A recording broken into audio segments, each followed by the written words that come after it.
بلوچستان کے شہر نوکنڈی سے ہمارے نمائندے کی رپورٹ کے مطابق جمعیت علماء اسلام کے رہنما اور خطیب مرکزی جامع مسجد مفتی خلیل الرحمان نے لندن روڈ پہ واقع عمیر پیٹرولیم سروس کا افتتاح کیا۔ اس موقع پر JUI کے امیر مولوی عبداللہ، حافظ نذر محمد، مفتی عبدالمالک، مفتی محمد ہاشم انقلابی، حافظ عبدالوہاب، حافظ غلام اللہ اور میر برکت ریکی، قاری عبدالمجید نوتزئی، نعیم شیروزئی، حاجی عبدالسلام کشانی، حاجی طور جان بڑیچ، حافظ عبدالرب، حافظ فضل اللہ، عبدالحادی، اسماعیل کشاری، سخاوت علی، عطا اللہ برہان زئی اور دیگر نے شرکت کی۔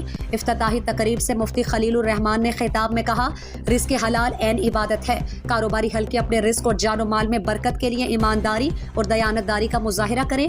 پیٹرولیم سروس کے پروپرائٹر حافظ عبدالوہاب نے شرکاء کا شکریہ ادا کیا۔ تقریب کے آخر میں شرکاء کے اعزاز میں بریانی دی گئی اور امت مسلمہ کے لیے دعا بھی کی گئی۔